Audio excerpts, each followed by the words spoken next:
He killed for sport and bragged about it to police. I once reported double murder. I also killed those 2 kitties last year. Goodbye. It was very eerie. It's scary when a man kills and brags about it. Is he still out there? Tonight, new clues to solve the case of the man who dressed to kill.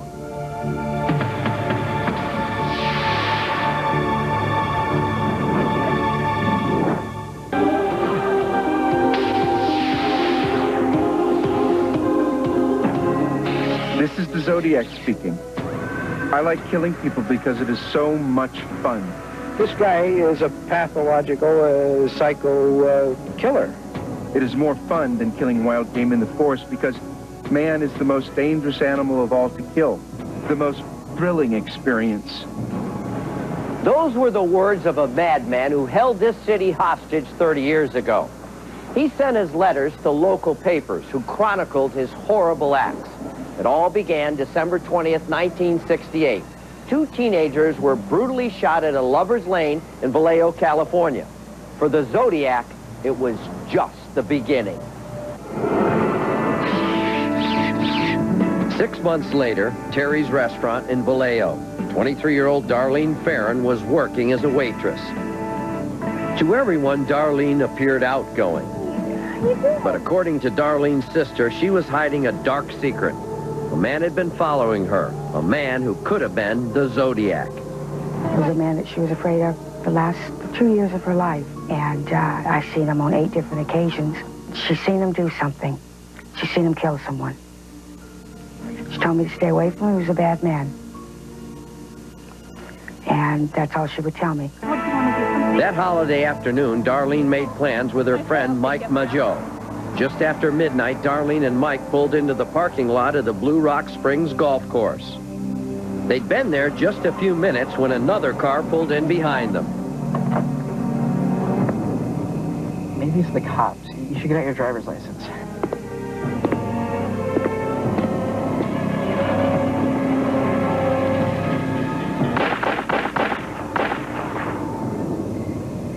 Here's 2 young kids that are just, literally shot to pieces. In my mind, that's the most violent crime scene that I've ever come across.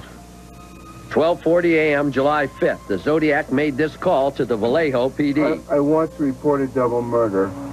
If you will go 1 mile east on Columbus Parkway, you'll find a brown car with 2 kids in it. They were shot with a 9mm Luger. I also killed those 2 kitties last year. Goodbye. It was kind of a taunting phone call, and we very definitely believe that it was the killer, the Zodiac killer, that made that phone call. Mike survived the attack, but tragically, Darlene Farron died that day. The Zodiac then mailed this bizarre code to the newspapers, challenging the police to solve it. They failed. So did the FBI and the CIA.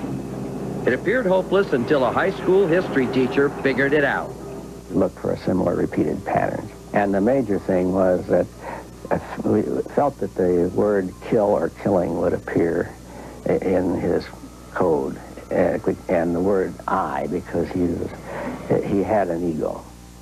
He was right. The Zodiac's chilling message, "I like killing people," made police realize they were dealing with a dangerous man, a man who considered murder a sport. And while the Zodiac's identity remained a mystery, his killing was about to become even more bizarre. In Lake Berryessa, northeast of Napa, Cecilia Ann Shepard and Brian Hartnell had spent the afternoon together. Are you going to write me? I'm sorry, Brian, what were you saying? I want to know when you're coming up. Brian? I want your wallet and your car keys. He had a hood over his face, and he was a big guy, 6 foot or better, over 200 pounds. I'm going to tie you up so like face down on the ground. Face down. Tie the boy up. Tie him up. The guy told all I want to do is kill you people. I have to kill you. The boy asked him, said, "You really mean that?" And he said, "Yes, I mean it." That's it. That's it. Come on. Come on. I'm not going to shoot you. I am going to stab you both. Well, he said, if you're going to kill me first, because I can't stand to see the girl be stabbed. He said, well, I'll do that. So he started stabbing the kid in the back. He told me 10, 12 times, but he had so much blood on him I couldn't tell. I knew he was stabbed several times. And then he stabbed the girl. I've been patrolling this lake now 11 years, and I've seen a lot of people that's been cut up by boats and this and that, and for no reason at all. That's about the worst I ever seen. The kids just chopped up, real nice college kids, just stabbed for no reason at all. I never witnessed anything like it before. Then in a sick statement, the Zodiac took credit for this attack as well as 2 others. And here's the real car door, still in evidence at the Napa County Sheriff's Department. It was very eerie. I'd never worked a case like this where a man would just blatantly come out and take credit for crimes, and that was probably the most important piece of evidence we had at that particular moment. Brian Hartnell survived the attack, but tragically, Cecilia Shepard died the following day. And once again, the Zodiac bragged about the murder, calling it in to the police. This time, he left behind a partial palm print. He also left behind a boot print. Police ID'd it as a boot used by Air Force and Navy personnel, mostly on aircraft carriers. The bad news was 600,000 pairs were issued. It was one of those things that gave us a focus on an area, but wouldn't lead us to any particular one individual. One vicious murder after the other, all in remote areas, all involving couples, all near water. A pattern was emerging, but that would soon change. The Zodiac was about to change his MO and commit his most brazen murder yet, right in the heart of San Francisco. It was here on Geary Street in the Theater District that the Zodiac killer would find his next victim. That case brought police this close to catching him. We'll show you how he got away and give you the clues that could help catch him when we come back. Still to come, the Zodiac hatches a terrifying plan. I think I shall wipe out a school bus some morning. Just pick off the kiddies as they come, bouncing out. Can police stop him in time? Plus, we'll show you the suspects and give you the clues to close the case.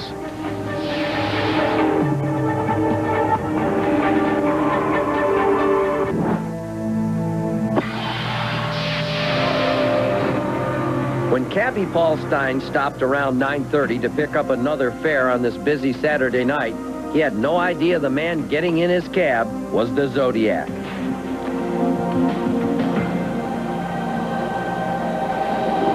The Zodiac had the cabbie take him here to Washington and Cherry Streets in the fashionable neighborhood of Presidio Heights. Did the Zodiac live nearby? Whatever the reason, this was the result. Paul Stein was killed instantly, the bullet shattering his skull. But the Zodiac didn't know several teenagers had just witnessed the murder. They called the cops and gave a description. Within moments, police literally looked into the eyes of the Zodiac. Not him. But just as quickly, they drove off. What happened? Unbelievably, there was a mix-up in the description. Police were told to look for a black man. They'd never again get this close to the Zodiac, and he taunted them in this letter. This is the Zodiac speaking. I am the murderer of the taxi driver over by Washington Street and Maple Street last night.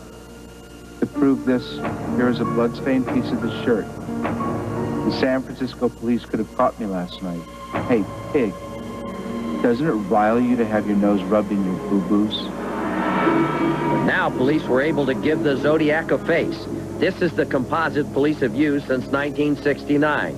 And this is what the Zodiac thought of it. I look like the description passed out early when I do my thing. The rest of the time, I look entirely different. As the San Francisco police questioned hundreds of suspects and followed up thousands of leads, the Zodiac refused to stay silent. He sent over 20 letters, cryptograms, and greeting cards to the press, daring the police to find him before he struck again. But it was this letter on October 13th, 1969, that really struck fear in the hearts of everyone. School children make nice targets. I think I shall wipe out a school bus some morning. Just shoot out the front tire and then pick off the kiddies as they come, bouncing out. That'll get your attention in a hurry, especially a man that's known to be a killer. You don't take things like that too lightly. So we had extra security assigned to school buses, especially the ones that went out in the rural areas. Fortunately, maybe because he was scared off by the cops, the Zodiac never went through with his threat. The police had won this battle, but the Zodiac was about to change the rules. I shall no longer announce to anyone when I commit my murders. They shall look like routine robberies, killings of anger, and a few fake accidents. The Zodiac kept the city on edge with a running tally of his murders, eventually claiming 37 victims, including what now appeared his first, the 1966 murder of UC Riverside co-ed Sherry Jo Bates. And here's the note the Zodiac wrote at the time of her death, prophetically announcing there will be more. And as the Zodiac's notoriety grew, the public's fascination increased. The local 1971 movie, The Zodiac Killer, promised a motorcycle to anyone guessing the Zodiac's real identity. While the classic Dirty Harry based the psycho killer Scorpio directly on the Zodiac, ending with a shootout on a crowded school bus.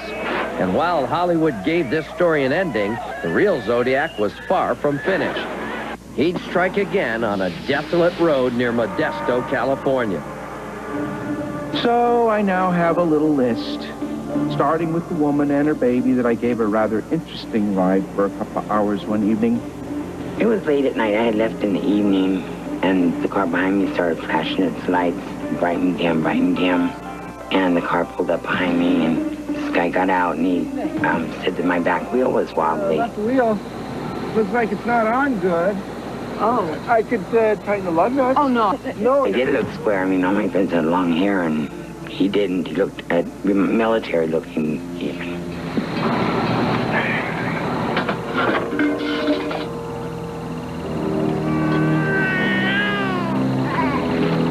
All done. Okay. Thanks a lot. I was just moving slow, and it just dropped down, and, you know, the tire fell off.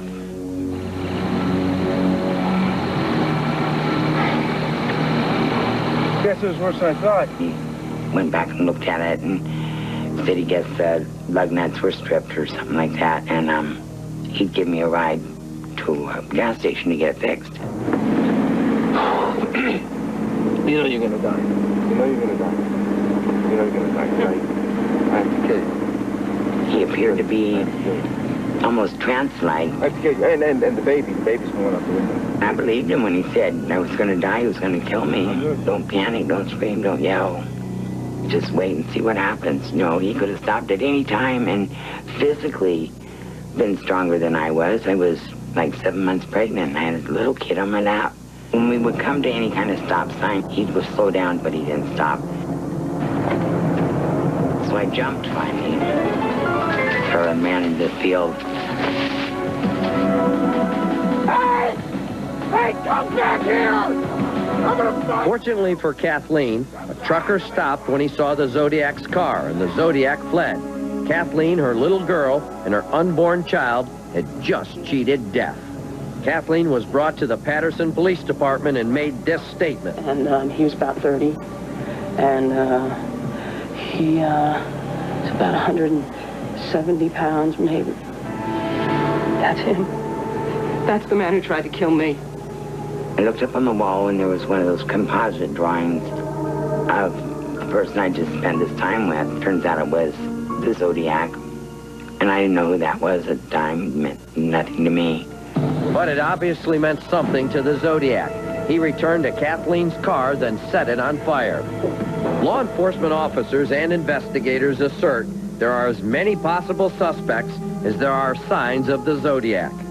One expert on the case, retired police officer Harvey Hines, came up with a possible suspect, Larry Kane, a peeping Tom who had ties to the Bay Area.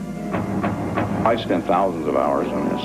I've traveled thousands of miles. I went to every agency that had a vested interest in it. You collect enough circumstantial evidence, and it becomes as real evidence. In this file alone, I have 75 points of interest that compare the Zodiac with the suspect Kane. There's just a monumental amount of informational, circumstantial type information that Harvey's developed over the years that point directly to this person. But Hines still wanted validation. He included Kane's photo in a lineup and showed it to Kathleen. Guess who she picked out? Larry Kane. Was this man?